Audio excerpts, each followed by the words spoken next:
Cathy. I'm Rachel.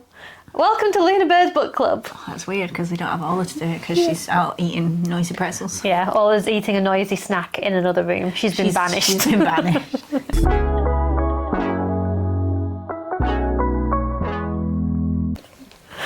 Today we are reviewing another Fables volume. This is Fables Volume 10. Oh! You've still got the pretzels, go away.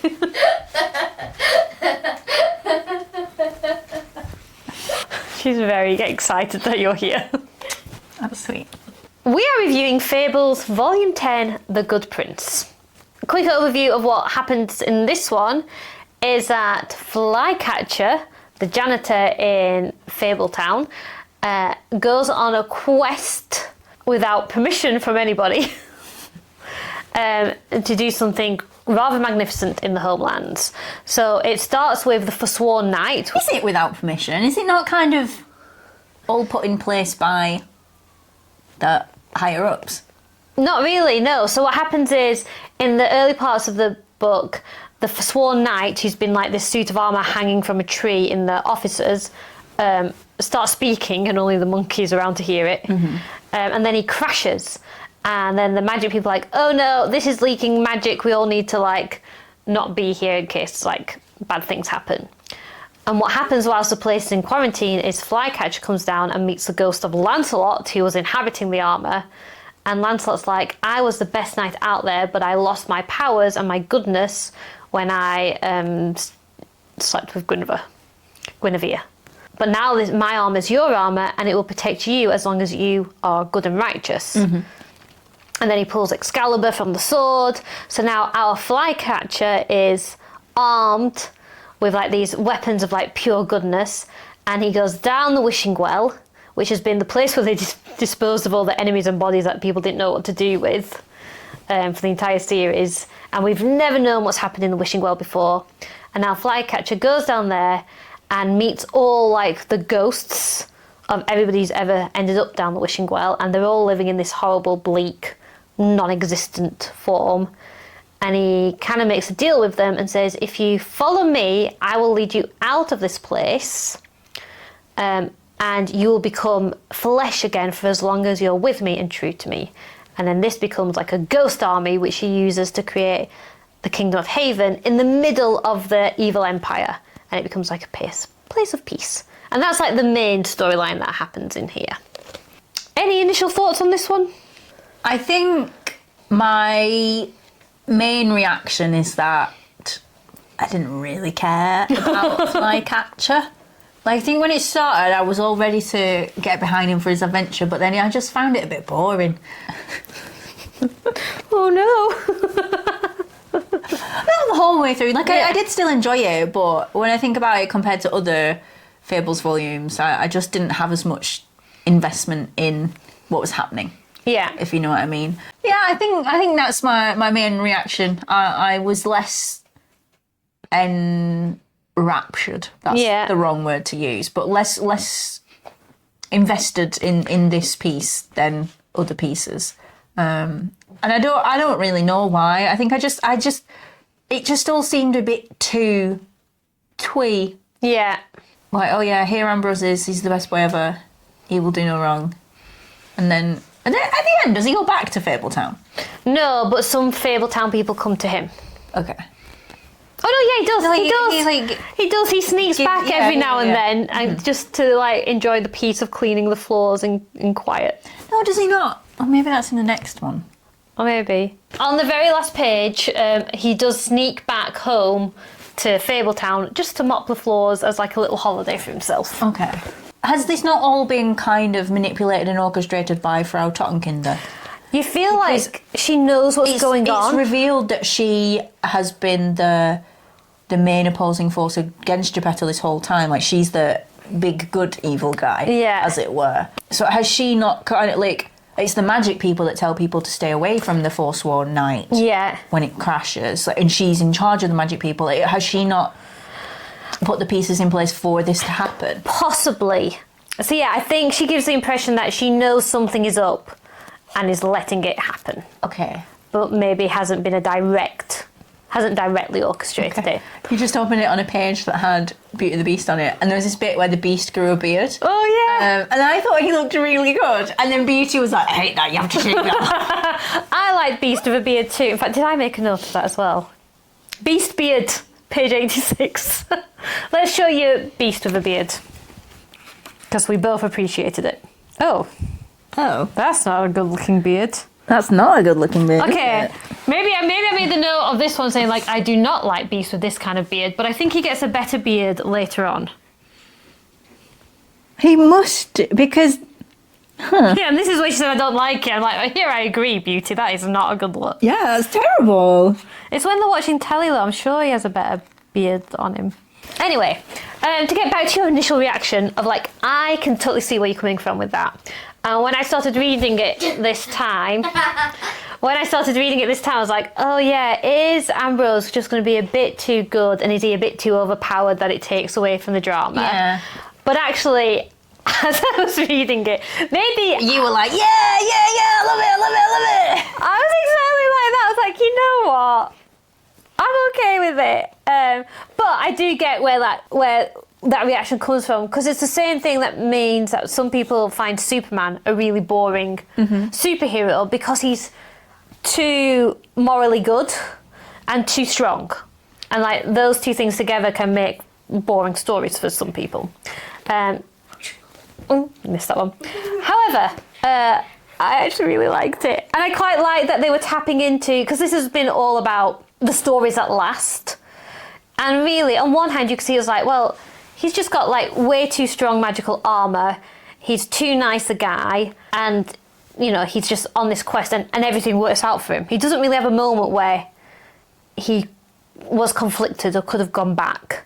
He pays a price for it, and he has to suffer horribly for it, but he's very set on, I'm doing this, and he's not really ever tempted to turn to the dark side. But if this is a war that's primarily enacted on the stories that really grip you, he's almost like what the good side is enacting is that the power of purity and the power of righteousness and peace. So suddenly you've got this just force of just utter goodness, that Ambrose is a peaceful character. He does all of this with no bloodshed, and even when the enemy start sending armies against him, he's engineered the situation in a way that he doesn't have to raise arms against them. Like the ghosts can come and haunt them and freak them out, but he lets the way open for people to surrender, to join his kingdom, or to just leave it. And then really the evil forces attack one another more than he attacks them. So stepping out and seeing it as like, well, this is our good guys saying, okay, like our morally grey characters like Big B and Frau Totenkind have done all this. Now we're just letting a morally white character do their thing, and that's also really effective. So as like one of the many strategies in their toolkit, I like it. I think if the whole series was this, it'd be boring. But as a one-off volume, I liked it. And I see what you mean. But I really like Flycatcher as a character, and I love seeing him go from janitor to king. And that was really sweet. And that Red Riding Hood comes for him at the end and brings him his hat back. Love that. It is a cute hat as well. I think that's one of my favourite things in the whole series, that little frog hat. Yeah. I'd like a frog hat like that. I wrote a question early on in this is, how does Frau really get her powers? Is it killing children still? I think so, yeah. Because, early on she has a from like the Mundy world. Yeah. Which, like, I think I missed out on the first time round, because she has a conversation with Kai, and Kai's like, do they even know where you really get your powers from? How many children have you killed? And it's like, is she going to answer that? And she doesn't really. Yeah, she's not the greatest person in the world, is she? She is pretty evil. And you know who else isn't the greatest person in the world? Prince Charming. But I love him. He's just great. Yeah. At least he knows he's not the greatest person in the world. But he is charming. He certainly is. He's charmed me. Yeah. But he does make a blunder, I think, early on, or what seems to be a really stupid thing. Can I find him? Oh, there. Okay. In this scene here, Prince Charming meets with the ambassadors for the evil empire. And he says, okay, here's one of the things we want. If you want the heads of the wooden soldiers back, here's a list of all of our Fables friends and relatives still living in the empire. We want an update on where they are. And I was thinking, why would you give your enemy a list of all your friends and family who still live under their power. That's not particularly wise, is it? I could just see that going wrong in 100 ways. But I mean, they still have all those thousands of heads, don't they? Yeah. As hostages, so... Yeah, but what? Just don't give them a list. Like, there might be people on the list who they didn't know were connected, and now they've got a list of people who they can pull out from their random villages and go, oh, right, well, we're just going to start killing these people. You know what I mean? So, yeah, I didn't think that was a particularly good move. Consult the notes. Oh, I got that I liked Beauty to Dress on page 67. It's just a bit funky. Yeah, it is, isn't it? It's just, you know, I appreciate Beauty's dress on here. It's just like a cool, almost like a coat dress in like different green and yellow patches. Honestly. I in the list of persons at the beginning, there were so many people who had been thrown down the well. Obviously he was going to go down the well. It's just like the Trusty John thing. Yeah. They put Trusty John in and then they were like, oh, someone's going to betray them. Is it So Trusty I John? might just have to Stop reading not them. look at those before I read the volume. But then Yeah. who will I won't remember who anyone is. Well, you could always read it, and then if that person turns up, then go and look at this thing. Use it as like a little reference. That's a good idea. Oh, I really liked the art style of the interlude. There's like an interlude where the wolf cubs meet Ghost. Yeah. And I just thought, because it was about the children, or at least had the children in it, I just liked that it was a bit more of a childish art style. Yeah. You know what I mean? Got it it here. just made everything seem a bit more wide-eyed and innocent. We were looking at before, saying that the art was different. Yeah. That's Although- the exact page. I did make a note that I was looking at. I read this in July, so that's quite a long time ago, and I've got a note that says, "Why is winter a carrot?" and I was very confused because I thought that must be a typo, and then we were flicking through it, but no, she actually does look a bit like a carrot in the interlude after they've just chased some army guys in a field. I want to see the carrot person. Okay, I'm looking for it now. There you go. There's the carrot girl. She doesn't look like a carrot. She does look like a carrot. How does she look? Show the camera. Does this woman look like a carrot? The girl. This bit here, this tiny little one, compared to all the other fully formed children, that's a carrot. I see what you mean. That's a carrot. Although I was expecting the children to be in the interlude more, Yeah. because it was so cute of an art style. It actually seems to be more about the grown-ups than the kids, which made me sad. That's what I've written anyway. Oh, and then they stabbed Jack at the end. Yeah, that was funny. that was funny. So they got some toys. Yeah. And one of them is Jack. And then they stabbed it with a sword, and then in the real world, Jack was like, "Whoa, I've been stabbed." The power of make-believe in Fable At that children. moment, about 1,000 miles away. Hey, this is supposed to be funny. Ha ha ha. That's funny. I also wrote somewhere in here that Aslan. Aslan? Yeah. Aslan? What? Okay, yeah. So, as Ambrose is getting his power up, becoming a holy knight, there's a giant golden lion in the corner, along with somebody who clearly looks like the King Arthur. So I just like that they're really signposting of the hero's journey the Frog Prince is going on is this the ultimate good guy journey. So it's mixed with Christian faith.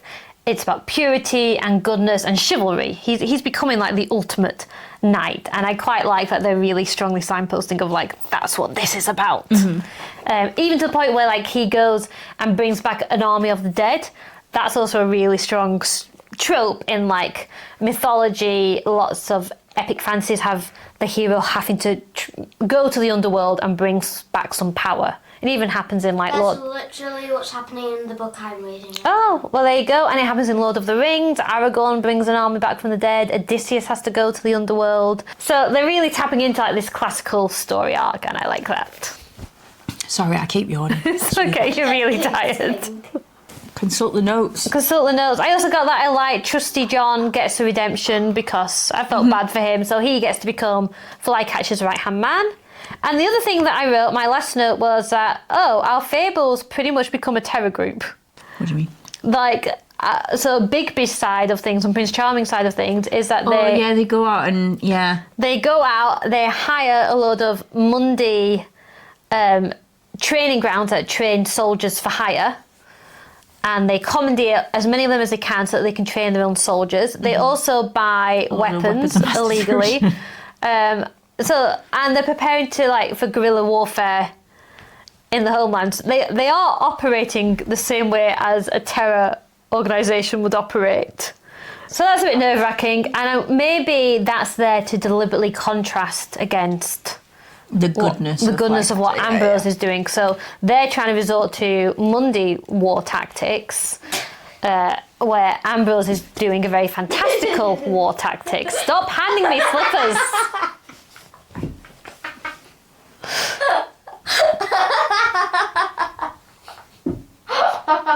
I've written a note. Every time we have a little aside to the Arab fables, it just doesn't sit right. And then they're teaching Prince Charming how to... Is it Prince Charming? Yeah, they're teaching him how to read Arabic. Yeah. Or whatever. And it's like, the baby pets the kitten, the baby rolls the yarn to the kitten, and then the baby stabs the kitten with a knitting needle. Like, did you have to go to that violent extreme? Yeah. No. Yeah.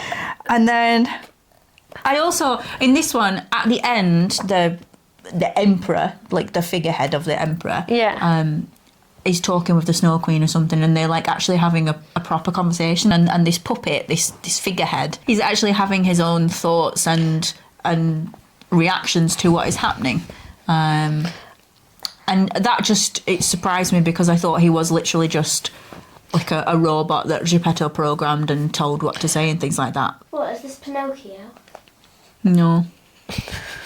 It's not right at the end, but I could find some of the thing of the emperor with Geppetto. So I think he is like a puppet figurehead, but he's still a real life being. Like Pinocchio. Like Pinocchio and a lot of the other Rodney and Jane or whatever. They still have lives, and I just hadn't realised that the big emperor one was also like that. Yeah, I thought he was actually just a construct. Yeah. I think this is the first time we see him not behaving like a robot. Yeah. And I was very suspicious of Lancelot at the beginning. He just doesn't seem very trustworthy. And when I was reading this, I just started reading Le Morte d'Arthur, and I didn't get very far in that. I've never read it. It will be on the list of things to actually read, but I don't really know much about the actual lore behind Lancelot and Camelot and all that stuff, aside from watching films and TV shows. Cough, cough, BBC Merlin. Cough, cough. Yeah, BBC Merlin. There's also once a Sam Neill miniseries called Merlin. It was absolutely amazing. I loved that. And I'm on the lookout for it on DVD, but I never find it. Okay. So I feel between us, mixed thoughts on The Good Prince. I do... Is it good or bad? Well, I think it was good, but Rachel got a bit bored during it. That doesn't mean it was bad. No, but it's just your honest reaction. But it does leave us with an interesting dynamic in that the Empire's forces have been severely weakened now because they've been so busy trying to take out Haven unsuccessfully, and that there's a safe place that people can go to and live in peace. Oh, and Ambrose gives amnesty to the farm animals. Yes. So that's true. We finally have a solution to that problem in that the farm Fables have been basically trapped on the farm for their immortality. And now he's saying, well, now they can come live in my kingdom if they want. So that's good for the farm characters. But they don't have to. It's their own choice. Yes. Which is also good. Yeah. So things have shifted a bit by the end of this book. And I'm intrigued to see what will happen next because I've forgotten. Thanks so much for watching. Yeah, thank you. Always very keen that I have slippers on my lap. So there's that. We'll see you next time. We will. Bye.